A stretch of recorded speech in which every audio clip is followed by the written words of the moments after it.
कभी बारिशों से गुजरती है, कभी धूप सहती है ज़िंदगी। कैसे भी चाहे हालात आएं, कहाँ कभी रुकती है ज़िंदगी। कभी खुशियों से महकती तो कभी गमों से बिखरती है ज़िंदगी। जी लो जी भर के, यहाँ एक बार ही तो मिलती है ज़िंदगी।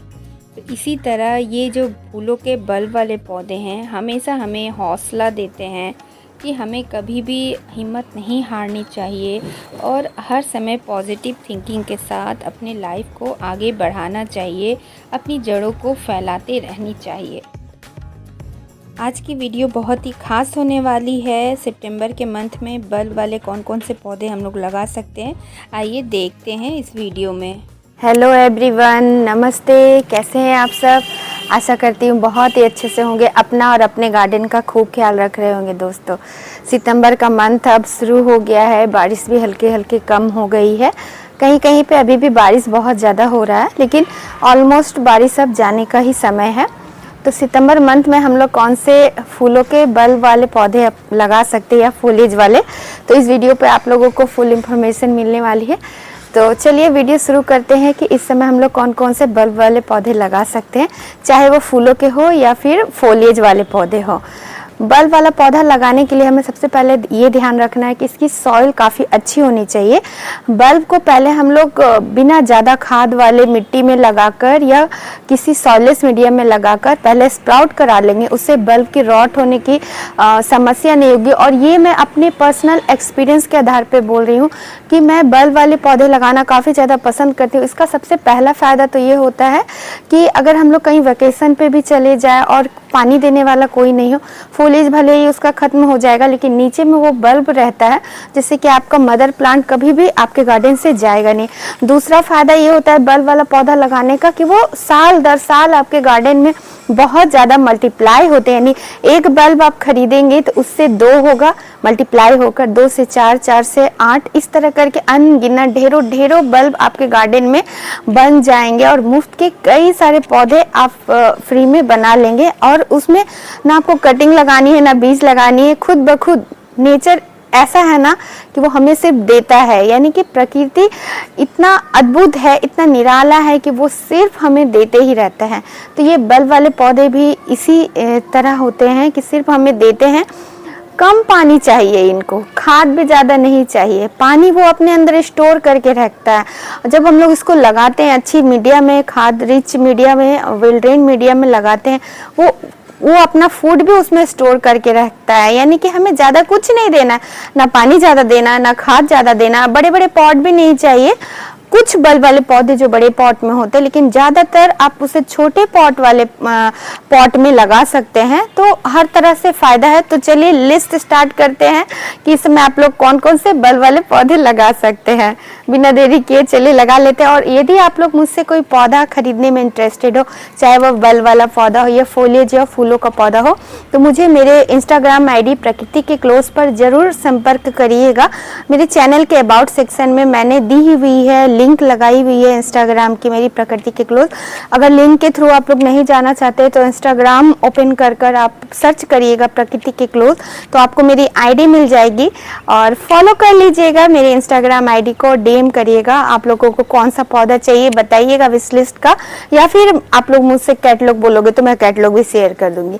तो मेरे पास अवेलेबल होगा तो मैं वो पौधा डेफिनेटली आप लोग तक पहुँचाने की पूरी कोशिश करूँगी। तो चलिए वीडियो शुरू करते हैं। तो सबसे पहला जो पौधा आप लोग देख रहे हैं, अगर इसका बल्ब आप लोगों को नर्सरी में नहीं मिले तो इसका पौधा भी आप लोग खरीद कर लगा सकते हैं। ये है सनसेट बेल का पौधा और ये छाया में आप लोगों को फूल भी देगी। देखिए फूल देखिए कितना सुंदर है, देखिए आप सभी, और पत्ती तो बेहद शानदार है ही। ये एक एक पत्ती से भी ग्रो हो जाता है। एक एक पत्ती इसकी आप मिट्टी में गाड़ेंगे, एक एक पत्ती आप इसकी मिट्टी में लगाएंगे तो उस पत्ती से इसमें बल्ब की फॉर्मेशन होती है। मैं आपको पत्ती से लगाना भी इसको बताऊंगी। और अधिक बारिश का पानी इस पे नहीं पड़ना चाहिए, वरना देखिए इस तरह से पत्ती पे अधिक बारिश का पानी गिरेगा। क्योंकि मेरे ग्रीन नेट के नीचे रखा हुआ है, इसे सेडी जगह पे हमें रखना है, तो इस तरह से ये गल रहे हैं। यानी कि बालकनी वगैरह में रखने के लिए काफ़ी अच्छा पौधा है। और फूल देखिए कितना प्यारा है, आप सभी देखिए, शेड में ये खिलता है, पत्ती तो है ही सुंदर। तो सनसेट बेल का पौधा आप लोग जरूर लगाइए, ये बहुत ही सुंदर पौधा होता है। छोटे छोटे पॉट में आप 2 इंच 3 इंच 4 इंच के पॉट में लगाइए, नीचे एक बल्ब बनता है, सालों साल ये चलेगा। एक ऐसा पौधा जो अपने मेडिसिनल प्रॉपर्टीज के लिए भी जाना जाता है और खूबसूरती के लिए भी जाना जाता है, और इसके अंदर बल्ब से ये प्रोपगेट भी होता है और कटिंग से भी इजीली प्रोपगेट हो जाता है। ये है रेड बटन जिंजर। देखिए इसका फूल देखिए किस प्रकार से आया हुआ है, और इसे मैंने कटिंग से ही अपने गार्डन में ऐड करी थी, और काफ़ी लो मेंटेनेंस का पौधा है। और क्या मेडिसिनल यूजेस है ये तो मैं ज़्यादा नहीं जानती, इस पर मैं जाना भी नहीं चाहता, ये अलग टॉपिक है। लेकिन आपके गार्डन की खूबसूरती को बढ़ाने में ये कहीं किसी एंगल से कम नहीं होता है। इसका फूल थोड़ा और ये मिच्योर होगा तो यहाँ से येलो कलर का एक सूट निकलता है, वो इसकी खूबसूरती को और भी ज़्यादा इन्हेंस कर देता है, बढ़ा देता है इसकी खूबसूरती को। काफ़ी ज़्यादा इसके फोलेज भी प्यारे होते हैं, और हल्के हल्के ये इंसुलिन का पौधा जिस तरह से ट्विस्टेड होता है, ये हल्का हल्का देखिए स्पाइरल के जैसा ऐसे घूमा हुआ रहता है, ऐसे ट्विस्टेड रहता है, और नीचे से न्यू सूट निकलते रहता है। मल्टीप्लिकेशन के थ्रू भी आप इसे रूट डिवीजन के थ्रू भी ऐड कर सकते हैं, और एज अ इसको आप बल्ब से भी ग्रो कर सकते हैं। बहुत ही सुंदर पौधा है। देखिए मानसून का सीज़न चल रहा है और हम लोग रेन लिली का नाम नहीं लेंगे तो ये कैसे होगा दोस्तों।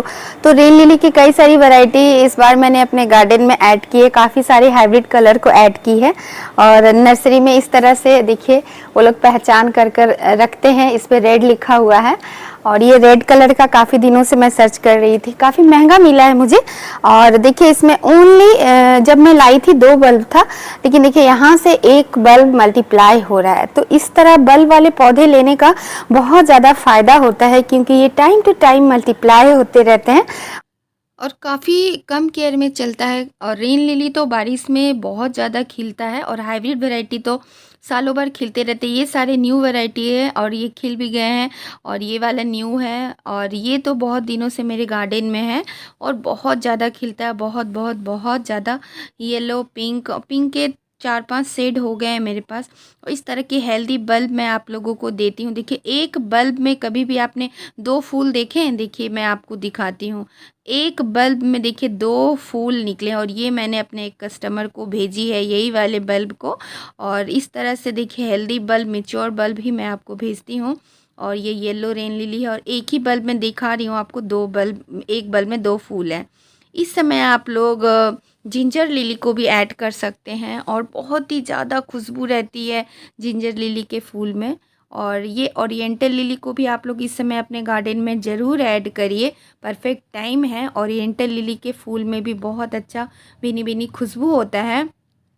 इसी तरह के एक और फूल होते हैं एशियाटिक लिली, लेकिन एशियाटिक लिली के फूल थोड़े छोटे होते थे, और ये बहुत बड़ा साइज़ का फूल खिलता है ओरिएंटल लिली, और ये मेरा बहुत ही ज़्यादा फेवरेट है।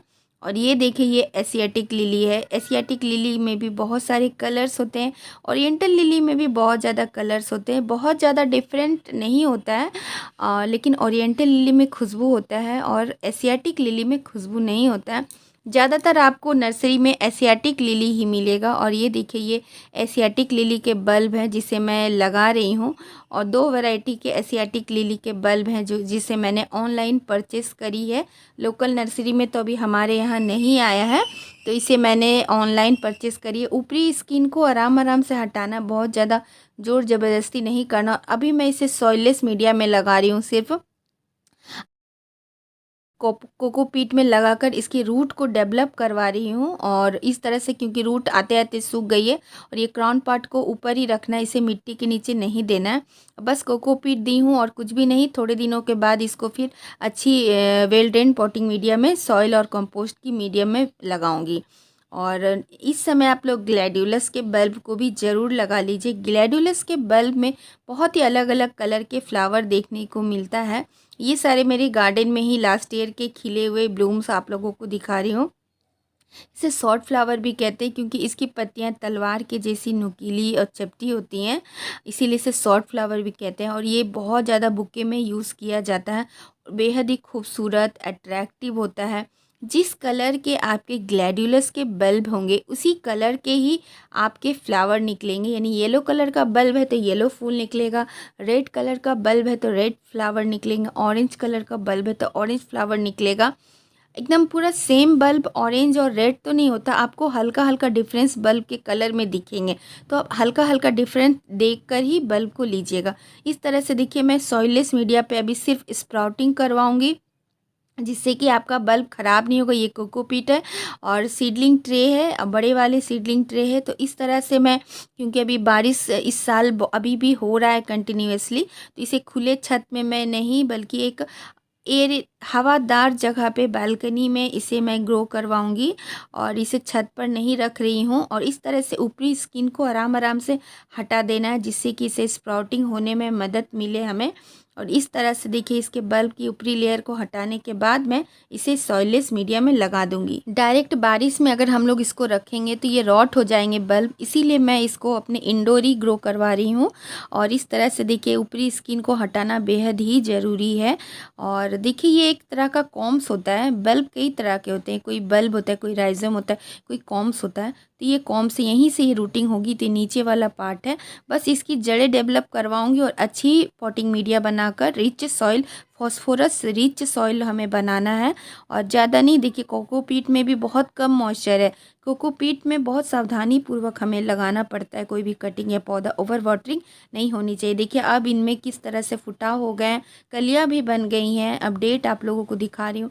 और ये सारे ग्लैडुलस के बल्ब हैं जिसे मैं लगा नहीं पाई, तो बस कोकोपीट में रख दी हूँ। देखिए जड़ें किस प्रकार से डेवलप हो गई हैं। आप लोगों को ग्लैडुलस के बल्ब मुझसे परचेस करना हो तो ज़रूर मुझे इंस्टाग्राम पे डीएम करिएगा। और इस तरह से देखिए, कई सारे ग्लैडुलस के बल्ब मैं लगाने के लिए लाई हूँ।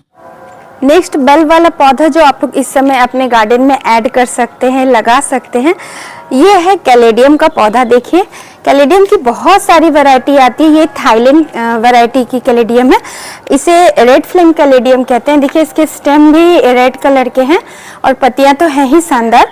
तो कैलेडियम की कई सारी वैरायटी आती है, तो आप लोग कोई भी वैरायटी अपने गार्डन में ऐड कर सकते हैं।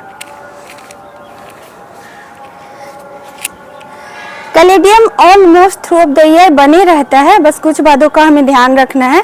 विंटर इसकी डोरमेंसी की पीरियड आती है, लेकिन विंटर में मैं अपने एक्सपीरियंस के आधार पर यही कहना चाहती हूँ कि बस मुश्किल से 15 दिन का डोरमेंसी इसके अंदर देखने को मिलता है। और बहुत ही ईजिली कम पानी देकर, ये पॉट में अगर पत्ती ना रहे तो आप उसके मार्क कर दीजिए कौन सा कैलेडियम की वैरायटी है और कौन से कलर की कैलेडियम है, कोई टैग लगा दीजिए या मार्क कर दीजिए तो आपको इजीली पता चल जाएगा। और इस पॉट को एज इट इज आप शेड के नीचे रख दीजिए उठाकर, और अपने आप इसका फेवरेबल मौसम आएगा तब ये ग्रो हो जाएगा। तो कैलेडियम अभी आपका वक्त है, ग्रोइंग का सीजन है, तो जरूर ऐड करिए। कैलेडियम बेहद ही शानदार पौधा होता है, बहुत ही कम केयर में चलता है। अलग अलग इसकी वैरायटीज़ आती हैं। मेरे पास भी ये सारी वैरायटीज़ अवेलेबल है जो आप सभी को मैं दिखा रही हूँ। काफ़ी ज़्यादा सुंदर लगते हैं, इसके फूलेज अट्रैक्टिव लगते हैं। फूल ना भी खिले तो भी ये आपके गार्डन में फूलों की कमी को नहीं होने देता है, क्योंकि बहुत ही ज़्यादा रंग बिरंगे और अलग अलग शेड्स में उपलब्ध होते हैं। कैलेडियम की भिन्न भिन्न शेप एंड साइजेस भी आते हैं। और इस वीडियो पे जितने भी कैलेडियम देख रहे हैं सभी मेरे गार्डन में आपको देखने को टाइम टू टाइम में मिल ही जाते हैं। और ये सारे कैलेडियम मेरे पास उपलब्ध भी हैं। तो ये सारे ऑक्सालिस का पौधा कहीं किसी एंगल से कम नहीं होता है खूबसूरती के मामले में। इसकी पत्तियां बेहद ही शानदार अट्रैक्टिव होती हैं, फूल भी आता है। कई वैरायटी मैंने इस बार अपने गार्डन में इसकी ऐड कर ली है और जैसे ही मल्टीप्लाई होगा आप लोगों के साथ उसे शेयर भी करूंगी। और ये तो बहुत दिनों से मेरे गार्डन में है, ग्रीन वाली भी है। इसे आप बल्ब से भी लगा सकते हैं, नर्सरी से जाकर इसका पौध भी रेडीमेड आप फुल पॉट इसे लेकर आ सकते हैं। तो इसकी पत्ती बहुत ही थोड़ा सा सेंसिटिव पौधा होता है, लेकिन बल्ब नीचे बरकरार रहता है। ऐसा नहीं कि बल्ब खत्म हो जाता है, पत्तियां भले खत्म हो जाती है लेकिन बल्ब पड़ा रहता है। बस एक बात का ध्यान रखिएगा, ऐसी पॉट में इसे लगाइएगा जो कि ड्रेनेज होल उसका काफ़ी अच्छा हो और मिट्टी अच्छी वेल ड्रेन बनाइएगा, वरना बल्ब गल जाएंगे। ये किसी भी बल्ब वाले पौधे के लिए ये बात लागू होती है। तो काफ़ी खूबसूरत पौधा होता है। इसे पर्पल सैमरॉक भी कहते हैं, बटरफ्लाई प्लांट भी कहते हैं, क्योंकि इसकी पत्तियां हिलने से ऐसे लगेगा ना कि ये बटरफ्लाई उड़ रहा है। नेक्स्ट दोस्तों ये देखिए, ये अमेज़न लिली का पौधा देख रहे हैं। थ्रू ऑफ द ईयर इसकी फॉलिज ऐसे ही खूबसूरती बढ़ाते रहा मेरे गार्डन का, और विंटर के सीजन में इसमें बहुत ही खूबसूरत वाइट कलर का फ्लावरिंग देखने को मिलता है। तो इसे भी अपने गार्डन में ज़रूर ऐड करें। और भी कई सारे बल्ब है, आगे वीडियो पे मैं आपको बताऊंगी। चलिए वीडियो और भी कंटिन्यू करते हैं। ये भी काफ़ी खूबसूरत फूल देते हैं। देखिए ये अमेज़न लिली का फूल देख रहे हैं, और जब ये फोलिएज और फूल दोनों साथ में खिलेंगे तो काफ़ी ज़्यादा सुंदर लगेगा। उसका मैं भी इंतज़ार कर रही हूँ। और ये बहुत ही ज़्यादा सिमिलर है डैफोडिल के फूल से, और बहुत ज़्यादा अंतर नहीं होता है विंटर फ्लावरिंग बल्ब में। और इस तरह से ये काफ़ी सुंदर फूल लग रहे हैं मुझे। डैफोडिल का फूल भी इसी तरह का होता है, लेकिन वो थोड़े छोटे आकार के होते हैं। अमेज़न लिली देखिए इस तरह से थोड़ी सी बड़े साइज़ की होती है, और हल्की सी माइल्ड खुशबू रहता है, बहुत ज़्यादा नहीं। एकदम आप अनुभव करेंगे तभी आपको लगेगा, बहुत ही माइल्ड फ्रेगरेंस रहती है। इस समय आप लोग देखिए बहुत ही अच्छा शुभ फूल सुदर्शन का भी आप लगा सकते हैं, ये भी बल्ब से ऐड कर सकते हैं। और इसमें भी बहुत ही अच्छी खुशबू होती है, और तीव्र खुशबू होता है सुदर्शन के फूलों में, और काफ़ी ज़्यादा शुभ मान्यता है इसे। और इसे गजरा में भी यूज़ किया जाता है लोग इसे। और ये वाला जो देख रहे हैं ये स्पाइडर लिली है। इसमें बीच में एक झिल्ली सी बनी हुई है, जिस प्रकार बतख के पैरों में झिल्ली बनी होती है, देखिए ये वाली झिल्ली, यही इसको सुदर्शन और स्पाइडर के फूल में डिफरेंस होता है। कई लोग इसे सुदर्शन का फूल समझ लेते हैं और सुदर्शन को स्पाइडर का, बस ये झिल्ली का ही अंतर होता है। और इसकी पत्तियां पतली पतली होती हैं, सुदर्शन के पत्तियां चौड़ी चौड़ी होती हैं। और काफ़ी ज़्यादा इन दिनों बहुत ज़्यादा खिलता है मानसून के दौरान। और वेरीगेटेड स्पाइडर भी होती है जो कि मेरे पास है। और इस समय आप लोग अपने गार्डन में लोटस को भी एज ए ट्यूबर या सीड से ग्रो कर सकते हैं। और ये देसी लोटस है, और इसे मैंने सीड से ही ग्रो करी थी। पूजा भंडार बीज भंडार से जाकर इसे ले आइए। पूजा की दुकान में जो सीड मिलता है ये उसी से ग्रो हुआ है, और काफ़ी ज़्यादा सुंदर लग रहा है। नेक्स्ट देखिए दोस्तों, ये वेरीगेटेड केली का फूल है, केला लिली भी इसे कहते हैं। और ये देखिए इसकी पत्तियां काफ़ी ज़्यादा खूबसूरत हैं, वेरीगेटेड हैं, तो इसे भी आप बल्ब के थ्रू लगा सकते हैं। तो कैसी लगी आज की वीडियो, ज़रा भी हेल्पफुल लगी कि नहीं, ज़रूर मुझे बताइएगा। वीडियो अगर ज़रा भी हेल्पफुल लगे तो चैनल को सब्सक्राइब कर लीजिएगा, और बेल आइकन ऑल पर ज़रूर पुश करिएगा, ताकि आने वाली मेरी हर इन्फॉर्मेटिव वीडियो आप तक सबसे पहले पहुंच जाए, और कोई भी वीडियो आप लोग मिस नहीं करें। तो वीडियो अच्छी लगे और मुझे मोटिवेट करने के लिए एक प्यारा सा कमेंट ज़रूर दीजिएगा। तो इसी के साथ आप लोगों से विदा लेती हूँ। बाय दोस्तों, टेक केयर, हैप्पी गार्डनिंग।